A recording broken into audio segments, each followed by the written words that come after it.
tardes. Vamos a seguir leyendo porque tenemos un parcial y queremos llegar de la mejor manera.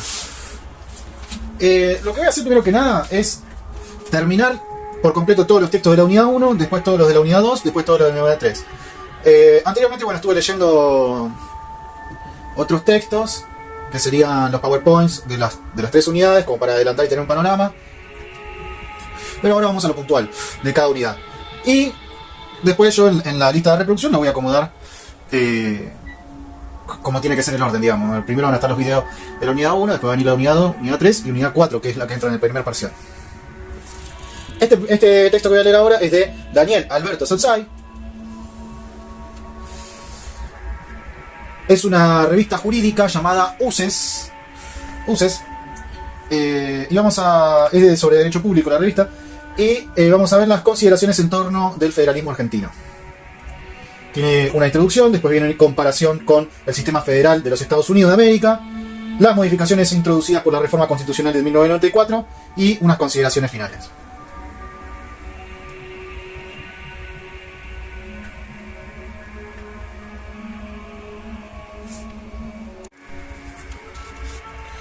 Introducción. La forma de Estado es uno de los elementos fundamentales del régimen político de un país, pues define la relación existente en su seno entre el poder y el territorio. Se trata de definir el modo como se organiza la autoridad en el espacio. Las soluciones clásicas son dos: el unitarismo y el federalismo. En el primero, como el mismo nombre lo indica, existe un único centro de poder político, mientras que, en el segundo, coexisten varios centros de conformidad con la existencia de diferentes niveles de gobierno, en el marco de un fenómeno de descentralización política. Entendemos por tal a aquella que prevé una pluralidad de centros que poseen potestades de orden constituyente, legislativo, de elegir a sus propias autoridades por las modalidades contempladas en su derecho público y, por añadidura, la capacidad de administrarse a sí mismos. En un Estado unitario, por el contrario, no se da esta pluralidad, ya que al existir una unidad de régimen en cabeza de un único poder político nacional, este es el que por ende monopoliza el ejercicio de las mencionadas facultades. La única descentralización que se concibe en esta forma es la de tipo administrativo de naturaleza territorial, en la que sus autoridades tienen exclusivamente una potestad de autoadministración o autarquía, por contraposición con la autonomía propia del federalismo, del que gozan los estados federados, provincias en nuestro sistema, mientras que el Estado federal, nación en los términos de nuestra Constitución, es soberana. La evolución de las estructuras estatales ha llevado a la aparición de variaciones a los dos modelos mencionados. En primer lugar, se presentan modificaciones a las mismas por la introducción de elementos que no se encuadran en la tipología clásica. Por ejemplo, el carácter electivo de las autoridades de comunas en países unitarios, como ocurre en los departamentos en Uruguay.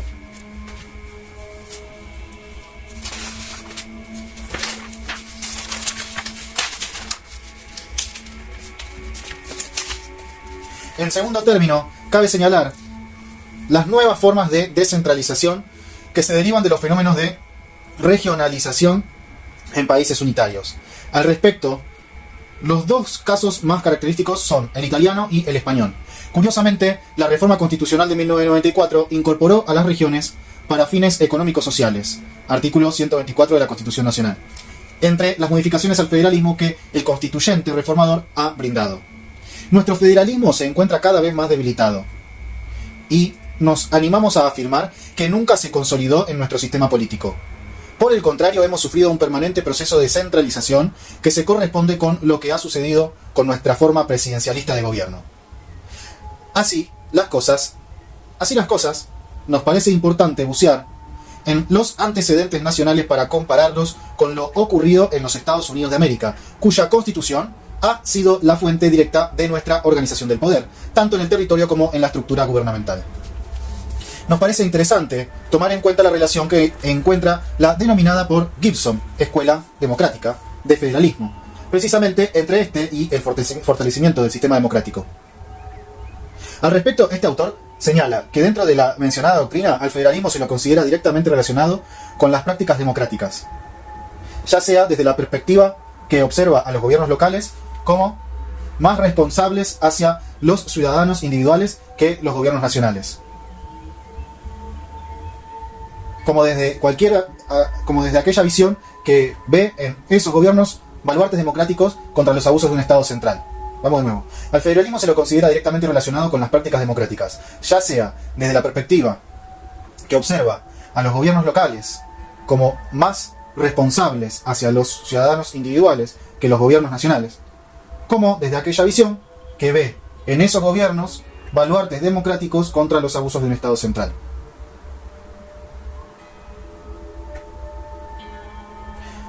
O sea, que al federalismo se lo considera relacionado directamente con las prácticas democráticas, ya sea desde una perspectiva que observa a los gobiernos locales como más responsables hacia los ciudadanos individuales que los gobiernos nacionales, o como desde aquella visión que ve en esos gobiernos nacionales unos baluartes democráticos contra los abusos de un Estado central. El federalismo o la descentralización de los sistemas federales son, por lo tanto, considerados como una consecuencia institucional, natural, de la ola contemporánea democratizadora que está esparciéndose en gran parte del mundo en vías de desarrollo. Estamos convencidos que el reencuentro con nuestras instituciones es uno de los elementos más importantes para lograr el desarrollo del país, sobre todo luego de una evolución tan poco fructífera en lo que hace a la calidad de las mismas. No dudamos que el incumplimiento de nuestra ley fundamental ha sido, en lo que respecta a este capítulo de nuestra organización nacional, la causa más palpable de la centralización del poder en todos los aspectos en el puerto y su área metropolitana, imposibilitándose así la integración territorial y el desarrollo de provincias y regiones. En consecuencia, el análisis de la cuestión en aras de poner en marcha los cambios estructurales susceptibles de revertir tan preocupante estado de cosas aparece como prioritario y necesario para luego concertar las políticas públicas que permitan ponerlos en marcha. Inspirados en este propósito, comenzaremos con el análisis comparado de nuestro federalismo y el de los Estados Unidos, en particular en las condiciones históricas y sociológicas que los diferencian. Luego haremos un somero repaso de los fenómenos que más han incidido en la frustración de nuestro programa constitucional en la materia. A continuación, analizaremos las novedades aportadas por la última reforma constitucional y sus resultados. Por último, nos concentraremos en consideraciones generales.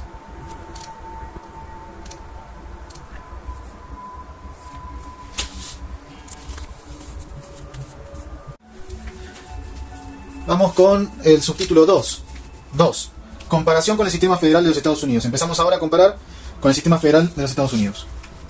2A. Contexto general. Las colonias británicas de América se organizan a través de reglas de autogobierno inspiradas en el constitucionalismo. Cuando luego de unos pocos años de vida independiente como confederación deciden darse una constitución, construyen un sistema a partir de la creación de una república presidencialista y federal, combinación que contenía en sí misma el esquema de frenos y contrapesos apto para impedir que alguno de los tres poderes pudiese desbordar a los otros. Receta que se iría perfeccionando en el tiempo a través de sucesivas enmiendas. De nuestro lado, todos los antecedentes hablan de un poder personalizado en el cual el gobernante reúne entre sus manos todas las potestades gubernamentales. Llegados a la organización nacional, nuestros constituyentes idearon una modalidad que, en la práctica, más allá de la letra constitucional, se iría deslizando hacia la concesión de facultades exorbitantes a favor del presidente. Los golpes de Estado concretaron esa anomalía de la manera más brutal. Los gobiernos constitucionales, salvo escasas excepciones, en mayor o menor medida, se alejaron del principio de separación de poderes, en aras de favorecer al primer mandatario con potestades excepcionales. 2b. Cuestiones relativas a la interpretación y aplicación del texto de la Constitución. La incorrecta aplicación de las disposiciones constitucionales ha sido el resultado, en primer término, de una interpretación demasiado extensiva de ciertas cláusulas, entre ellas la denominada comercial, artículo 75, inciso 13, que le concede al Congreso de la Nación competencia en materia de comercio intraprovincial. Esta atribución ha sido objeto de una interpretación de tal amplitud que prácticamente no habría acto susceptible de superar las fronteras de una provincia que no quede comprendido de manera exclusiva dentro de la competencia federal. Las facultades implícitas y las concurrentes derivadas de los incisos 32 y 18 del mencionado artículo también han servido como una suerte de palancas, útiles para la extensión de la esfera de atribuciones nacionales.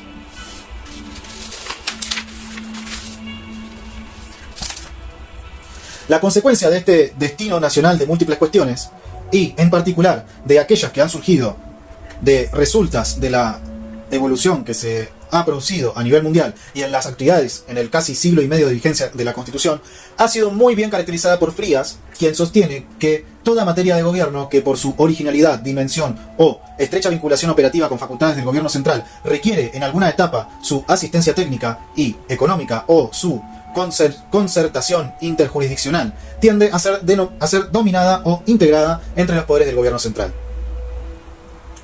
Especial consideración merece la observación del modo como ha sido utilizado la facultad excepcional de intervenir en el territorio de las provincias que le concede al gobierno nacional el artículo 6 de la Constitución Nacional, institución que, junto al estado de sitio del artículo 23, son las únicas de emergencia contenidas en el texto constitucional de 1853-60. Esta facultad puede ser ejercida legítimamente cuando medie una circunstancia de origen interno o externo que ponga en peligro la estabilidad institucional de una provincia, pero dicha alteración debe ser grave e imposible de resolver dentro del orden interno provincial en cuestión, puesto que solo ante tal circunstancia se justifica la intromisión excepcional del gobierno federal en las cuestiones internas de las provincias. Si bien se ha sostenido que nuestros constituyentes se basaron en el artículo 4 de la Constitución de los Estados Unidos, tanto la redacción de la norma como la práctica de ambos países hacen que funcione de manera bien diferente. La función reconocida al gobierno federal en los Estados Unidos es de ayuda al Estado en crisis y no sustituye la autoridad civil local. En cambio, en nuestro país, la función se ha ejercido casi siempre en forma coercitiva y la autoridad federal sustituye a la autoridad local en forma provisoria. La indebida utilización de este instituto de emergencia ha sido una de las causales que debilitaron al federalismo argentino a lo largo de nuestra historia. En muchas ocasiones, los motivos que llevaban a la intervención tenían que ver con razones estrictamente políticas, como consecuencia, por ejemplo, de que la provincia intervenida estaba gobernada por un partido de diferentes signos del de la nación. Además, en numerosas oportunidades se ha aprovechado del largo receso legislativo que existía antes de la reforma del 94, para tomar la medida a través de un decreto. Como luego veremos, en este campo, las modificaciones que aporta la mencionada reforma han servido para tornar estas irregularidades de casi imposible concreción. 2c. Cuestiones de tipo histórico y cultural. Las colonias norteamericanas practicaron la democracia con anterioridad a la independencia, inclusive con posterioridad a ella. Algunos de los ya nuevos estados conservaron sus constituciones elaboradas en el periodo colonial. Es decir, la tradición constitucional encuentra en los Estados Unidos un origen que se remonta a más de 3 siglos previos, a 1776. Más de 3 siglos previos a 1776, fecha de su independencia. El fenómeno asociacionista, por llamarlo de alguna manera, que tanto sorprendió a de Tocqueville y del que da cuenta la democracia en América, importaba un fuerte involucramiento comunitario en los asuntos públicos. En nuestro país las cosas fueron muy diferentes. La etapa colonial se caracterizó por el ejercicio autocrático del poder, encarnado en la autoridad soberana del monarca, quien era el propietario sobre la base de las normas del derecho privado, de todas las tierras que componían el imperio español en América. En consecuencia, en los Estados Unidos no se produjo una ruptura, sino una continuidad, mientras que en nuestras tierras ocurrió exactamente lo contrario, de modo tal que en la Argentina siempre se han confrontado dos tradiciones diferentes, una autoritaria y otra democrática.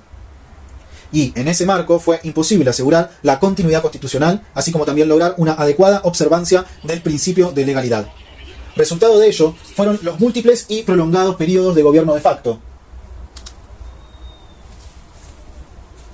en los cuales rigió un modelo autocrático y unitario que influyó decididamente en los hábitos de la sociedad argentina. Y se tradujo, en el tema que nos ocupa, en una ausencia total de compromiso con el sistema federal.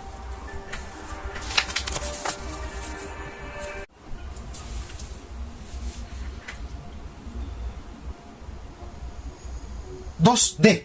Vamos con el 2D. Cuestiones relacionadas con el funcionamiento de los sistemas políticos. Cabe destacar la existencia de una estrecha relación entre la distribución del poder en el territorio y el funcionamiento de los poderes en el gobierno federal, a los efectos de analizar las diferencias que se observan en la práctica entre el sistema que dio base a nuestra Constitución y el federalismo argentino. Seguidamente describiremos algunos factores relacionados con el ejercicio de los poderes de gobierno, así como de los partidos políticos, que reflejan la situación planteada. Subtítulo: Congreso de la Nación. En la Argentina, los miembros del Congreso observan una rigurosa disciplina partidaria, cuyo resultado es la aprobación de leyes por parte de los diputados provenientes de las provincias. que atienden a los intereses de la nación en desmedro de las autonomías provinciales. Este comportamiento se torna más notorio en el caso de los senadores, quienes, no obstante ser los representantes directos de las provincias, anteponen los intereses partidarios a los de los estados que representan. Cabe tener en cuenta, asimismo, que los partidos políticos mayoritarios a nivel nacional imponen sus directivas en el orden provincial, con lo cual se desnaturaliza el sistema federal diseñado en la ley. En la ley suprema, o sea, la Constitución. Desde las propias organizaciones intermedias que prácticamente monopolizan las candidaturas para ejercer los cargos públicos. Mientras que en los Estados Unidos existe un sistema bipartidista que presenta una gran autonomía a nivel estadual, la cual se refleja en el seno del Congreso, a través del comportamiento de los legisladores, desprovisto de una disciplina partidaria férrea, en el momento de concretarse las votaciones.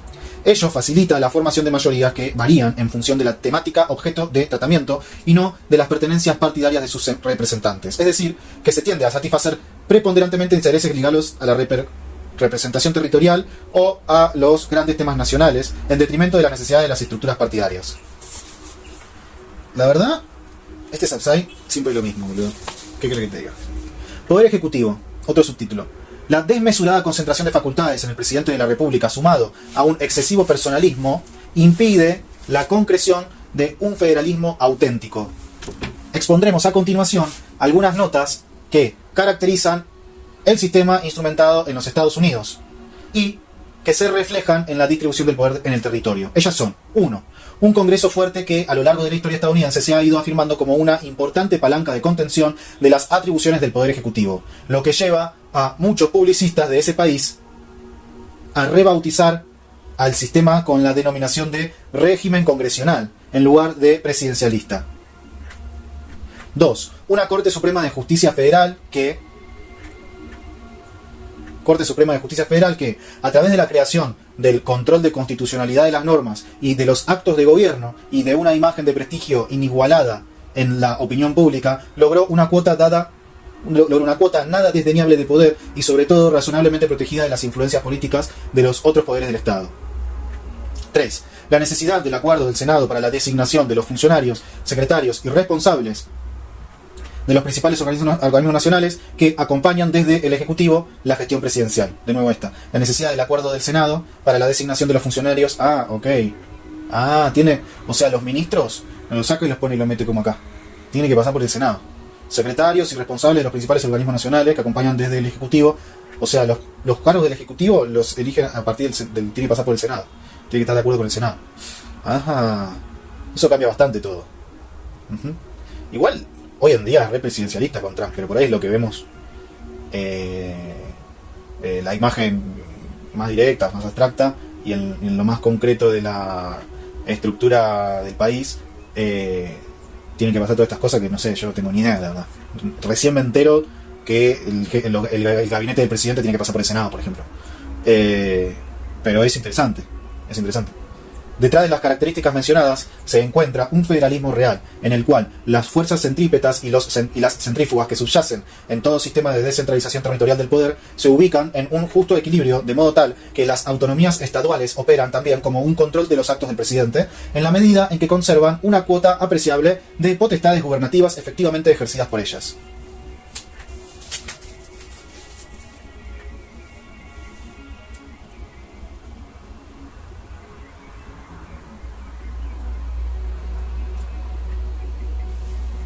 Por contraposición a lo expresado en la Argentina, el personalismo presidencial es producto también del comportamiento de las propias autoridades provinciales que muchas veces se someten a los intereses del gobierno central.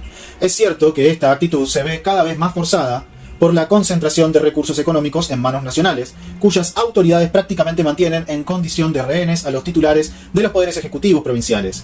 Esta deformación proviene de la falta de cumplimiento de las disposiciones constitucionales en la materia, a favor de las prácticas que las contradicen abiertamente y que se apoyan en la delegación inconstitucional de facultades a favor del Ejecutivo Nacional. Está buena la revista jurídica, ¿eh? En algunas cosas estoy de acuerdo, otras cosas que no estoy de acuerdo, otras cosas que aprendí ahora y no sabía. 3. Vamos con el último subtítulo, que sería las modificaciones introducidas por la reforma constitucional de 1994. Ahora vamos más específico acá.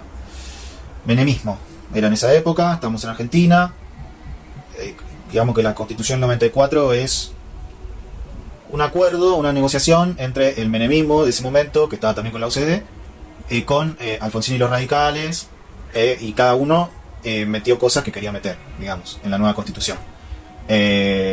Menem, esta cuestión de la reelección indefinida, y los radicales algunas cuestiones de control, de organismo de control, Consejo de la Magistratura, jefe de gabinete, descentralización un poco del presidencialismo. Eso según más o menos lo que entiendo, por ahí me estoy equivocando, pero sí sé que fue una negociación entre esos dos partidos. 3A. Consideraciones preliminares. La reforma constitucional de 1994 produjo importantes modificaciones en las partes dogmática y orgánica de la ley fundamental. Esta última en particular fue uno de los puntos focales que motivaron la necesidad de la enmienda, ya que, como se puede recordar, la negociación en torno del denominado núcleo de coincidencias básicas se centró en aspectos relativos a la forma de gobierno. Ello así, la labor del constituyente no se limitó al diseño de modalidades dirigidas a atenuar el presidencialismo y a incorporar la reelección del titular del Poder Ejecutivo, sino que abordó igualmente materias relativas a derechos y garantías y a la forma de Estado. Sin embargo, las cuestiones atinentes al federalismo han sido las que han pasado más desapercibidas tanto en la dinámica de nuestras instituciones como en los comentarios de la doctrina de los autores.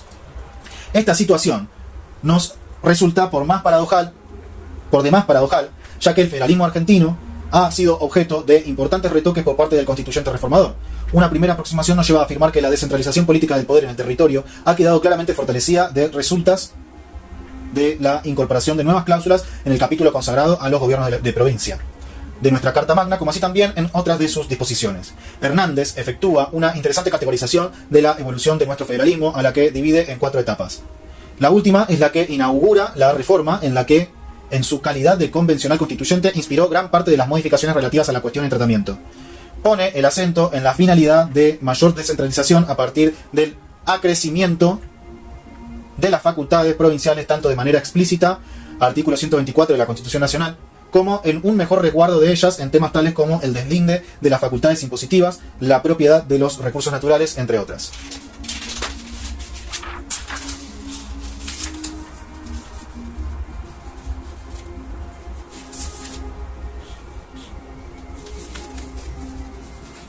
Además, destaca el reconocimiento de la autonomía a los municipios y a la Ciudad de Buenos Aires, como los otros 2 hitos de la labor constituyente.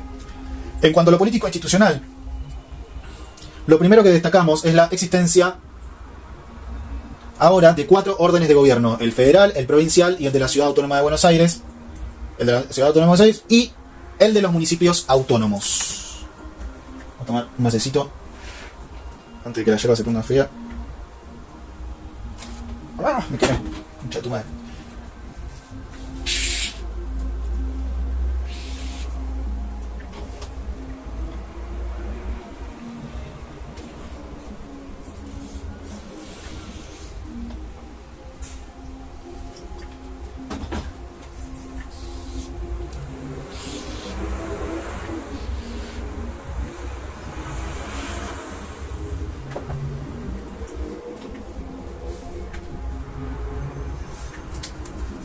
Además, destaca el reconocimiento de la autonomía a los municipios y a la Ciudad de Buenos Aires como los otros 2 hitos de la labor constituyente. En cuanto a lo político institucional, lo primero que destacamos es la existencia ahora de 4 órdenes de gobierno: el federal, el provincial, el de la Ciudad Autónoma de Buenos Aires y el de los municipios autónomos.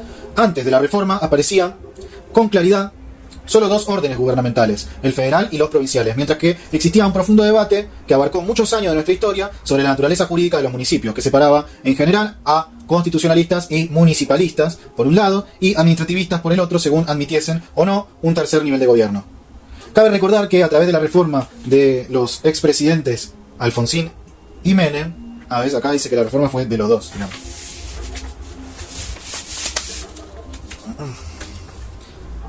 Cabe recordar que antes de la reforma los expresidentes Alfonsín y Menem lideraron iniciativas que, desde el plano institucional, apuntaron a producir un punto de inflexión en el proceso de debilitamiento del federalismo, que acabamos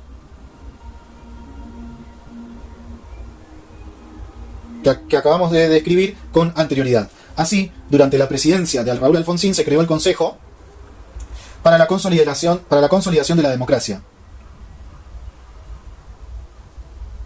organismo de asesoramiento del Poder Ejecutivo, al que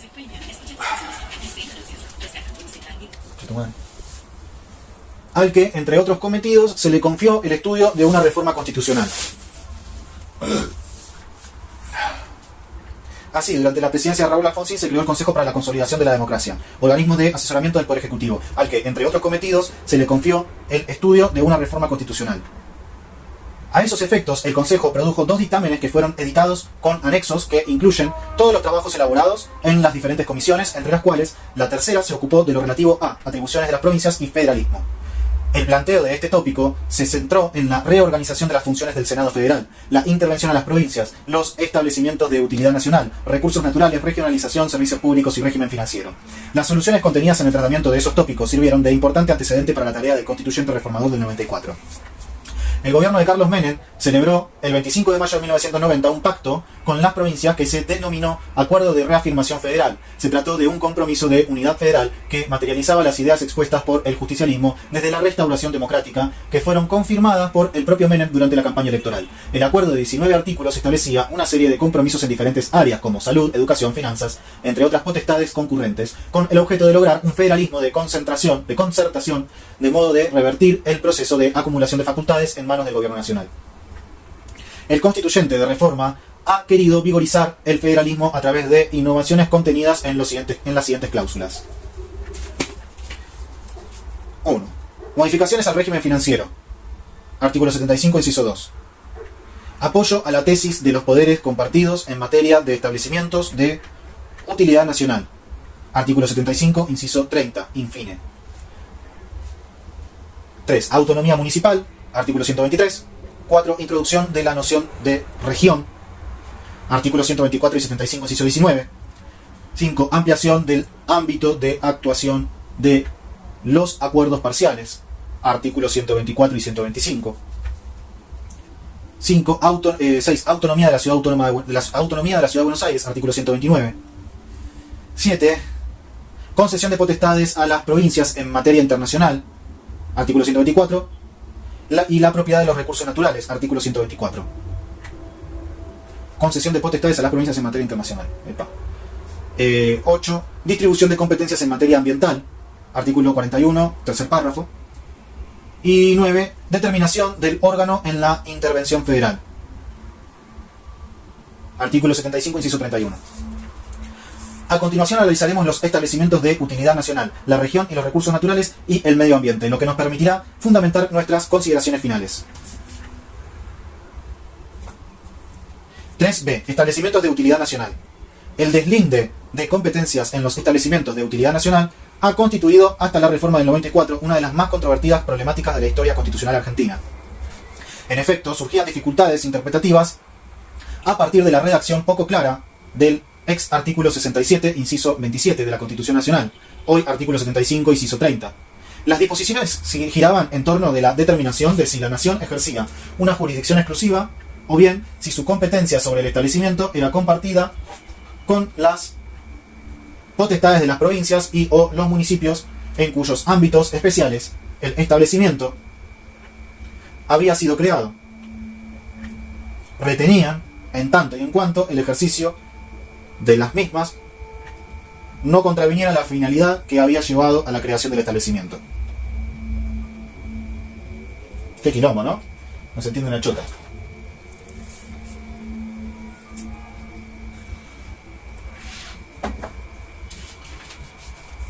La evolución de la jurisprudencia fue pendular, ya que se inclinaba a favor de una u otra tesis, al son de los vaivenes de la doctrina, dado lo cual, en este campo, imperaba una seria inseguridad jurídica para los administrados. Es válido afirmar que en la materia que se trata, tanto la nación como las provincias y los administrados retienen una razonable duda en lo que hace a qué abstenerse, pues les queda expedita la posibilidad de un cambio jurisprudencial al producirse una modificación en la integración de la Corte. Es evidente que esta situación interpretativa no resulta políticamente saludable, toda vez que la determinación clara y precisa de los poderes de la nación y de las provincias constituye una cuestión de la mayor importancia, ya que ello contribuye a consolidar y a definir la real fisonomía que tiene la forma federal de gobierno de la Constitución Nacional. Vamos de nuevo con esa cita. La evolución de la jurisprudencia fue pendular, ya que se inclinaba a favor de una u otra tesis, al son de los vaivenes de la doctrina, dado lo cual, en este campo, imperaba una seria inseguridad jurídica para los administrados. Es válido, acá arranca la cita, es válido afirmar que en la materia que se trata, tanto la nación como las provincias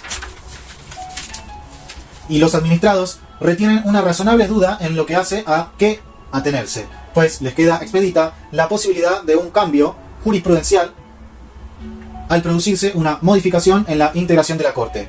Es evidente que esta situación interpretativa no resulta políticamente saludable, toda vez que la determinación clara y precisa de los poderes de la nación y de las provincias constituye una cuestión de la mayor importancia, ya que ello contribuye a consolidar y a definir la real fisonomía que tiene la forma federal de gobierno de la Constitución Nacional.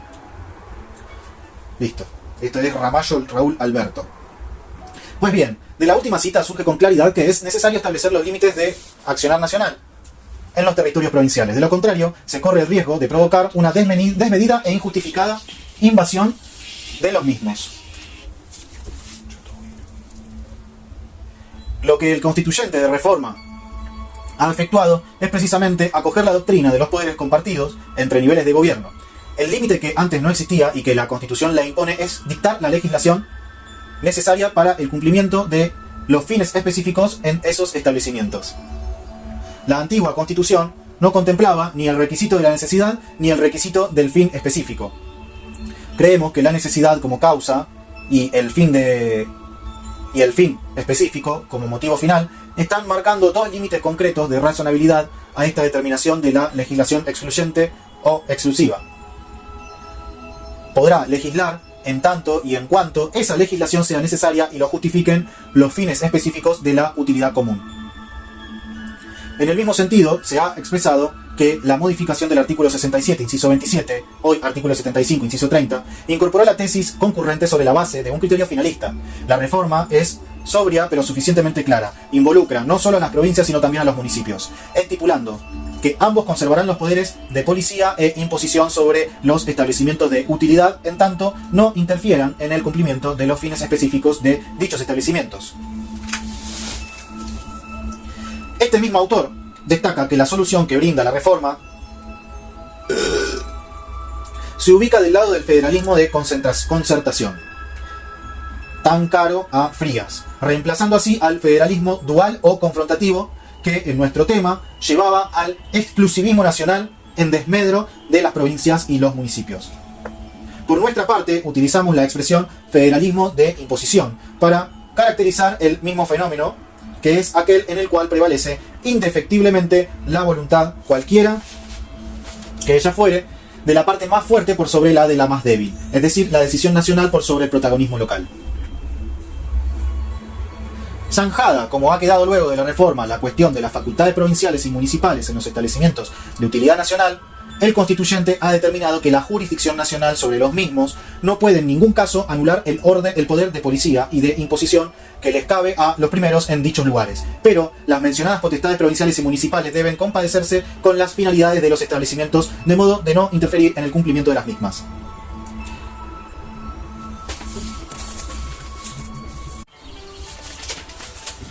C. La región en nuestra Constitución. 13.1.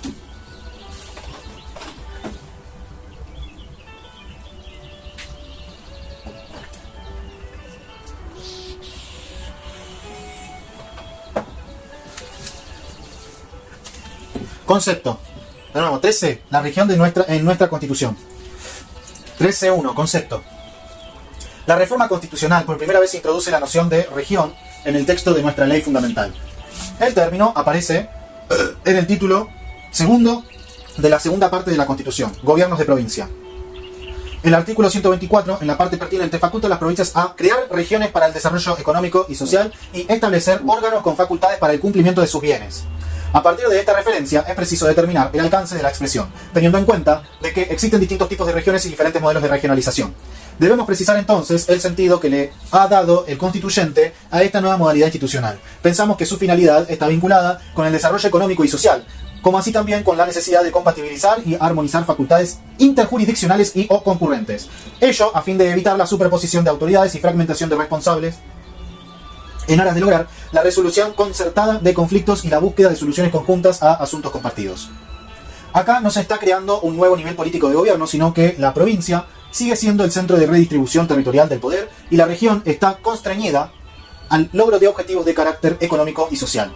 Queremos destacar en este punto que la región para el constituyente es un modo de descentralización administrativa del poder en el territorio. Esto, a diferencia de lo que ocurre con la nación, las provincias, la ciudad de Buenos Aires y los municipios, los que con distinta intensidad y jerarquía reúnen en común facultades correspondientes al dictado de sus propias normas de organización y de gestión, dentro de sus respectivas esferas de competencia y a la elección de sus autoridades, o sea, todas las características que definen a un centro autónomo del poder.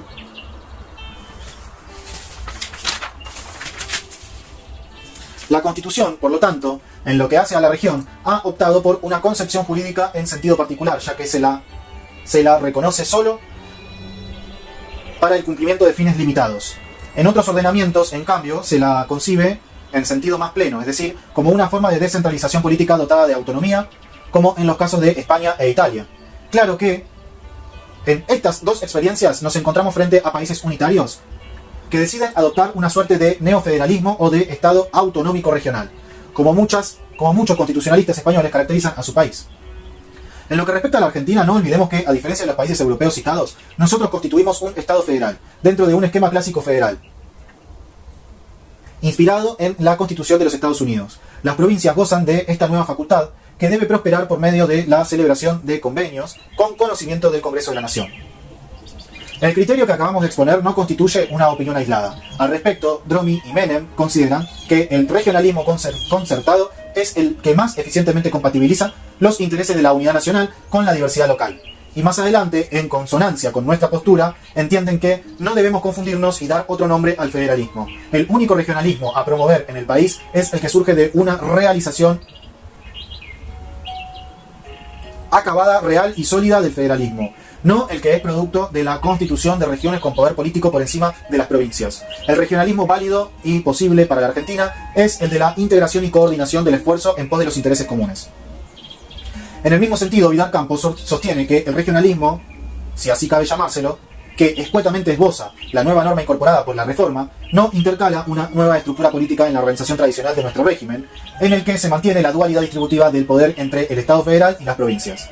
Las provincias siguen siendo las interlocutoras políticas del gobierno federal y el nivel de reparto competencial. Las eventuales regiones no vienen a sumarse ni a interponerse.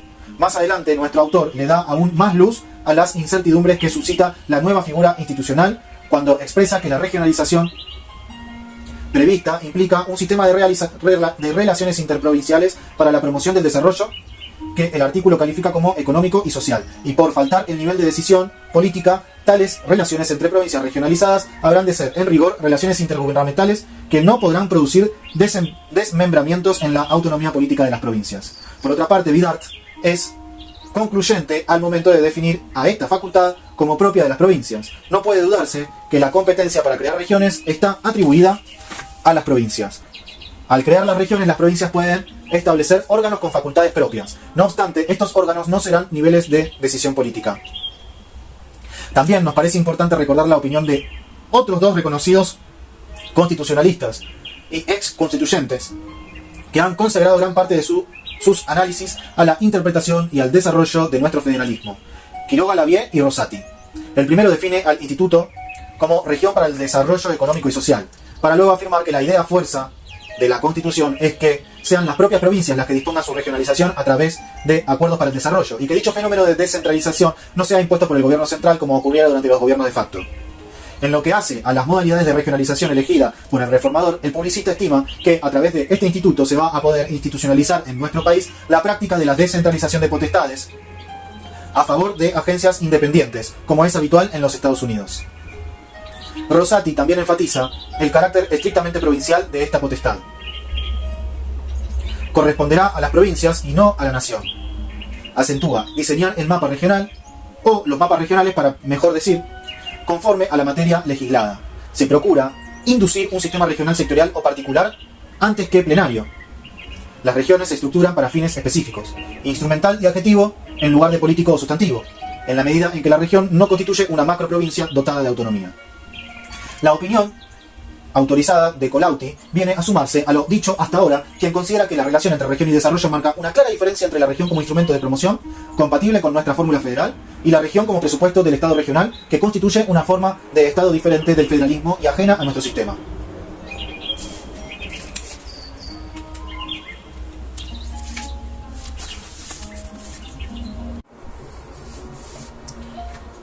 (3C2) 13.2, otro subtítulo más.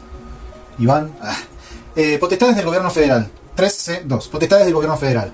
Ahora bien, también aparece la temática regional en la denominada nueva cláusula del progreso o del progreso social. En ella, párrafo 2, el reformador le confiere al gobierno nacional una serie de facultades de tipo pragmático y finalista, entre las cuales se encuentra la de velar por el crecimiento armónico de la nación, a través de una serie de acciones que tiendan a equilibrar el desigual desarrollo relativo de provincias y regiones. Lo expresado acá por el constituyente no debe ser de ningún modo entendido como el poder de crear dichas regiones. De ningún modo entendido como el poder de crear dichas regiones. En este punto queremos desentrañar el sentido de la disposición inserta en el inciso 19 del artículo 75, que consagra las atribuciones del Congreso de la Nación. A nuestro criterio, esta cláusula concuerda perfectamente con la ya citada del artículo 124, puesto que importa la realización de actos distintos de los de creación de regiones, potestad que, como ya hemos visto, les compete con exclusividad a las provincias.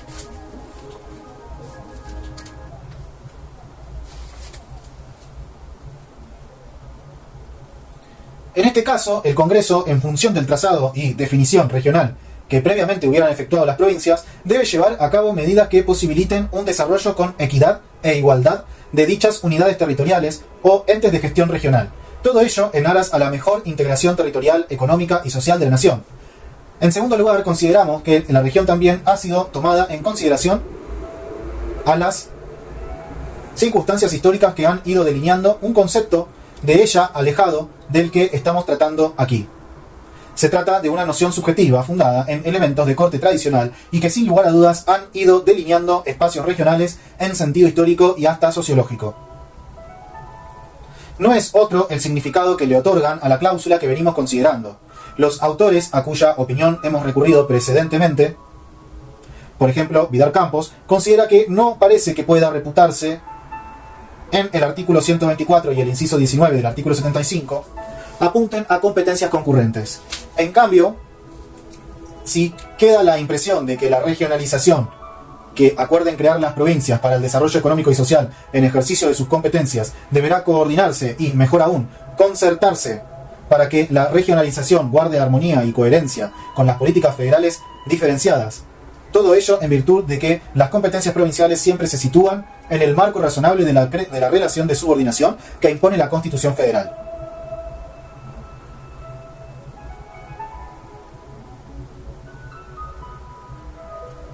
Sit, P527 será la página. 3C3, otro subtítulo más. 3C3. Mecanismo institucional para la creación de las regiones. Mecanismo institucional para la creación de las regiones.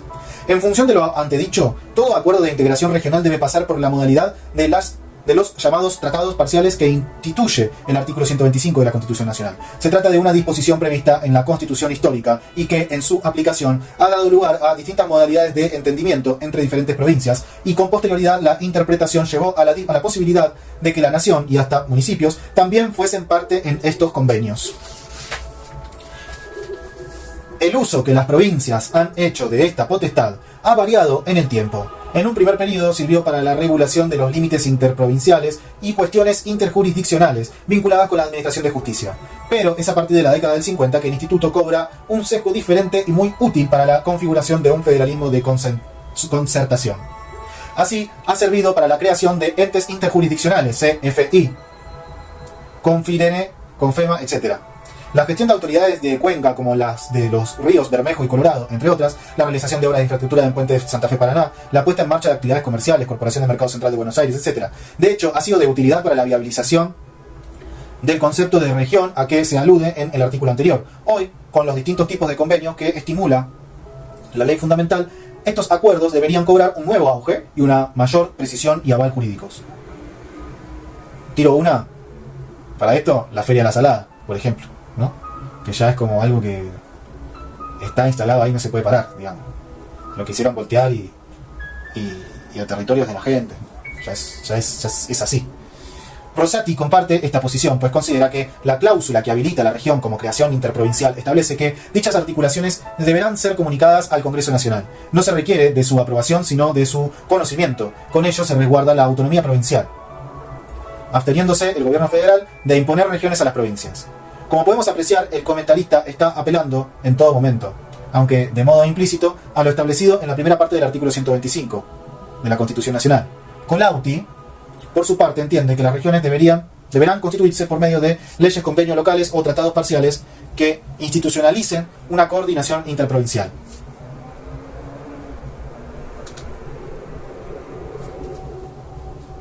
Nuestra interpretación del alcance y mecanismos de materialización de la cláusula citada del artículo 124 de la Constitución Nacional toma como punta de partida la doctrina más autorizada, muchos de cuyos más destacados exponentes son citados en el presente documento. Entendemos que estamos frente a una modalidad de tipo instrumental encaminada a una nueva articulación de las relaciones interprovinciales. Por supuesto que creemos que la nación es susceptible de participar en aquellas iniciativas en que se encuentre involucrado algún aspecto que hace a su competencia. Pero dicha intervención de ningún modo debe invadir la esfera exclusiva de las provincias. Queremos destacar igualmente que el constituyente no ha acogido la noción del regionalismo como nuevo nivel político de gobierno. De esta manera ha descartado la variable basada en la creación de estructuras territoriales homogéneas, ni tampoco ha impuesto que deban concretarse necesariamente al mismo tiempo y cubriendo toda la superficie del país.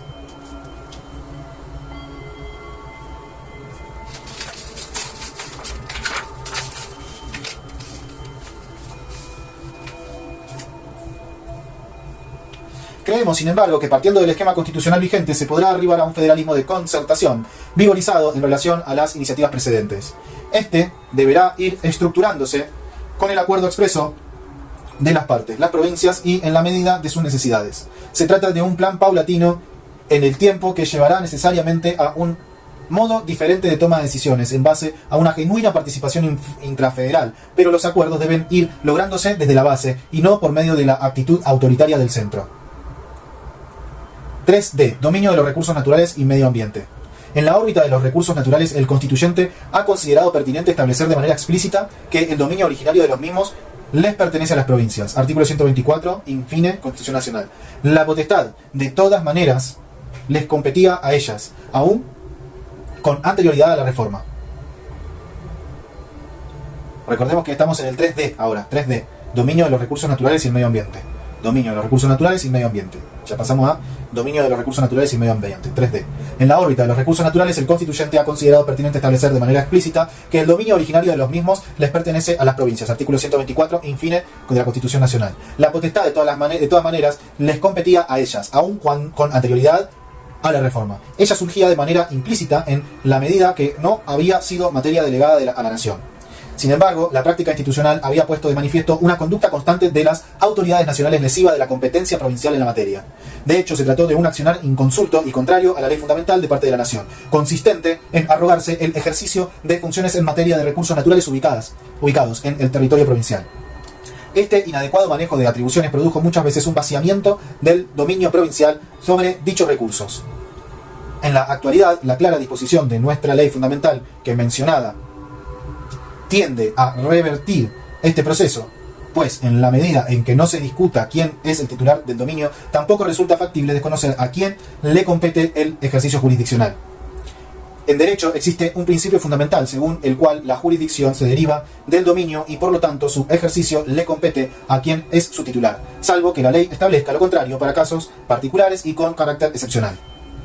En lo que hace a la protección del medio ambiente, la sola inclusión de una cláusula expresa en el articulado constitucional en el capítulo consagrado a nuestros derechos y garantías habla por sí misma. A partir de esta realidad, toda actividad que pueda comprometer la calidad de vida debe estar reglamentada de modo de evitar la producción de daños al ambiente. El deslinde de competencias entre la nación y las provincias surge de nuestra Constitución Nacional independientemente de la materia de que se trate. Claro que en relación a lo ambiental es necesario tener en cuenta que, siendo nuestra ley fundamental un producto del siglo pasado, esta temática no aparecía ni por asomo en su articulado con anterioridad a la reforma. Hoy, a la cuestión se refiere la cláusula contenida en el tercer párrafo del nuevo artículo 41. La misma expresa que corresponde a la nación dictar normas que contengan los presupuestos mínimos de protección y a las provincias las necesarias para complementarlas sin que aquellas alteren las jurisdicciones locales. Comenzaremos observando el criterio general determinado en nuestra ley fundamental en materia de deslinde. Recurriendo a los principios generales, la división de competencias entre la nación y las provincias surge de la aplicación del artículo 121, conforme al cual las provincias conservan todo el poder no delegado a la nación, es decir, que la nación posee una competencia de excepción, ya que ella debe resultar de una delegación expresa, hecha a su favor por parte de las provincias. Las provincias tienen una competencia general conformada por todas las atribuciones remanentes, o sea, todas aquellas que no le han sido expresamente reconocidas a la nación. La Constitución también establece que la competencia nacional tiene una jerarquía superior a la provincial y que, en consecuencia, es suprema.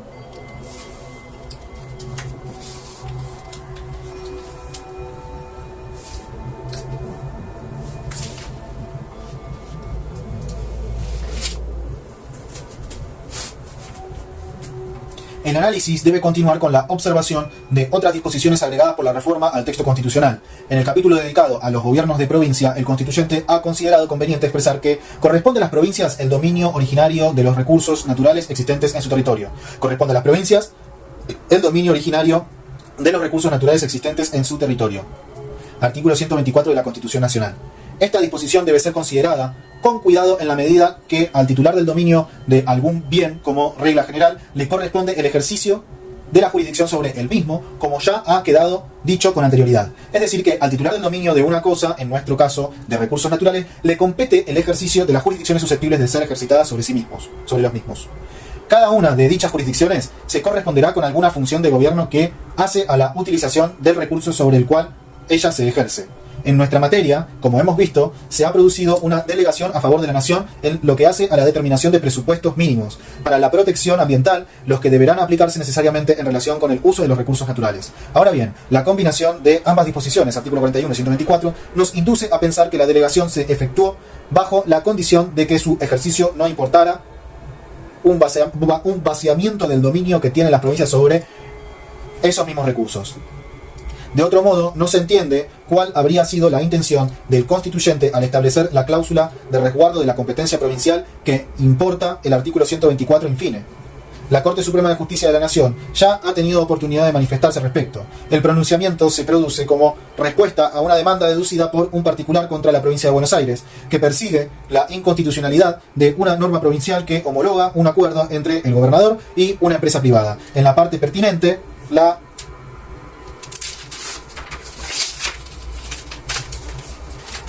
sentencia sostiene que son las autoridades administrativas y judiciales del Estado, de la provincia de Buenos Aires, las encargadas de valorar si la obra proyectada afecta aspectos tan propios del derecho provincial como lo es todo lo concerniente a la protección del ambiente. En efecto, corresponde reconocer en las autoridades locales la facultad de aplicar los criterios de protección ambiental que consideren conducentes para el bienestar de la comunidad para la que gobiernan, como asimismo valorar y juzgar si los actos que llevan a cabo sus autoridades en ejercicio de poderes propios afectan el bienestar perseguido. Tal conclusión prosigue el alto tribunal. Cabe extraerla de la propia Constitución, la que, si bien establece que le cabe a la nación dictar las normas que contengan los presupuestos mínimos de protección, reconoce expresamente las jurisdicciones locales en la materia.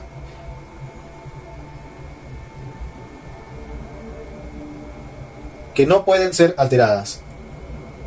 Para concluir esta cuestión, el fallo considera que la solución propuesta tiene respaldo en el respeto de las autonomías provinciales. Corte Suprema, 16 de mayo de 1995, Roca Magdalena contra Buenos Aires Provincia sobre inconstitucionalidad. Luego, en un fallo que nos parece crucial para la definición de esta importante materia contemplada en el tercer párrafo del artículo 41 de la Constitución Nacional, la Corte avanza en la definición del alcance de las facultades de cada uno de los niveles territoriales mencionados. Se trata de la sentencia Villivar Silvana contra Provincia de Chubut y otros, Corte Suprema de Justicia de la Nación 17 del 4 del 2007, en la cual consideró que es inadmisible, artículo 280 del Código Procesal Civil y Comercial de la Nación, es inadmisible el recurso extraordinario interpuesto contra el rechazo de los recursos contra el pronunciamiento que admitió el amparo ambiental y condenó a paralizar los trabajos de exploración y explotación de la mina hasta tanto la autoridad provincial de aplicación convocara a la audiencia pública prevista en el artículo 6 de la ley 4032 del Chubut y se pronunciara expresamente con respecto al estudio del impacto ambiental presentado por la empresa minera. Pues bien, en el caso de Marras, lo que se discute es el alcance de la jurisdicción local en materia ambiental minera. Al respecto, la provincia en la que se debía desarrollar un emprendimiento de extracción aurífera a cielo abierto y utilizando cianuro, en ejercicio de su poder de policía y como complementación de la normativa nacional de presupuestos mínimos, había reglamentado la cuestión. Así, había dictado una norma particular prohibitiva de esa modalidad de extracción de minerales. A ello se agrega, como temperamento general dentro del Chubut, la exigencia de aprobación expresa previa a audiencia pública del estudio del impacto ambiental exigida en los artículos 6 y 7 de la ley 4032 de la provincia antes del inicio de actividades capaces de degradar el medio ambiente. Pues bien, la Corte Suprema considera que estos parámetros no contradicen las leyes nacionales 24.585 y 25.675 dictadas con arreglo al artículo 41 de la Constitución Nacional, ya que la facultad que tienen las provincias de complementar las normas que contengan los presupuestos mínimos de protección del medio ambiente supone agregar alguna exigencia o requisito no contenido en la legislación complementada. O sea que la nación le bajó el pulgar a Chubut sobre la mina. Bueno, consideraciones finales. 4, por fin, 4, subtítulo 4, consideraciones finales. El análisis de las modificaciones de naturaleza federal efectuadas por la última reforma de la Constitución pone de manifiesto en todas ellas un empeño común de parte del redactor tendiente a vigorizar nuestra forma de Estado. Esto es así en todos los casos, en todos los temas que hemos abordado, y lo mismo ocurre con el nuevo régimen contemplado en el artículo 75, inciso 2, para la sanción de la Ley de Coparticipación Federal. También debe considerarse en el balance que estamos haciendo la revitalización de los municipios a través del reconocimiento explícito de su autonomía como límite al poder constituyente local, al que en adelante no podrá utilizar un régimen de mera autarquía para dotarlos de personería jurídica. Asimismo, otros artículos que hacen a la cuestión federal establecen de manera invariable el fortalecimiento del ámbito local. Así ocurre en materia de intervención federal, artículo 75, inciso 31, de nuevas potestades provinciales, artículo 124, primera parte, de gobierno de la Ciudad de Buenos Aires, artículo 129, todas estas cuestiones conjuntamente con las consideraciones particulares en materia de desarrollo territorial del inciso 19 del artículo 75, nueva cláusula del progreso. Nos están señalando un claro rumbo deseado por la cláusula por el constituyente de reforma, el que se sitúa en el camino de la recuperación del federalismo. Siguiente. La consideración de nuevos ámbitos para la construcción de variadas modalidades encaminadas a asegurar la dialéctica nación, provincias, municipios han sido organizados desde una concepción proclive al protagonismo conjunto de todos los niveles de gobierno sin distinción. De este modo, se termina con una dinámica caracterizada por la supresión de los niveles inferiores, toda vez que se imponía la búsqueda de herramientas pasibles de asegurar un accionar conjunto. Siguiente. A nuestro entender, estas observaciones que hemos realizado constituyen hoy un denominador común que obliga al intérprete a que, en caso de dudas sobre la solución de una situación particular, debe optar por aquel temperamento que se traduzca desde el ángulo jurídico institucional en una revalorización de las reglas que inspiran a nuestro sistema federal. Es nuestra opinión que el constituyente ha apostado a favor de un modelo federal de concertación que ubica a la Argentina en el camino hacia el fortalecimiento de la periferia, a fin de reequilibrar el excesivo vigor que han acusado las fuerzas centrípetas en la historia de nuestro federalismo. De este modo, será posible compensar la excesiva concentración de poder que puede resultar del proceso de integración continental que hemos inaugurado junto a las naciones limítrofes. Desafortunadamente, nuestros comentarios se circunscriben a la descripción de las disposiciones constitucionales. Nada decimos sobre experiencias en materia de aplicación. Ello es así, pues más allá de las aspiraciones del constituyente, la labor legislativa no las ha acompañado. Tomemos por caso lo relativo a coparticipación impositiva y podremos comprobar que pese a que se imponía la sanción de un nuevo régimen en la materia antes de la finalización del año 1996, cláusula transitoria 6, sexto, nada se ha hecho al respecto. Como consecuencia de ello, el Ejecutivo Nacional ha invalidado de tal manera las potestades provinciales que la situación en este punto tan sensible para la existencia de un federalismo real es mucho peor que la que existía antes de la reforma del 94. Bien, acá terminamos el texto, pero yo quisiera volver a leer las consideraciones finales, que es una página nomás, y lo repetimos una vez más. 4. Consideraciones finales. 1. El análisis de las modificaciones de naturaleza federal.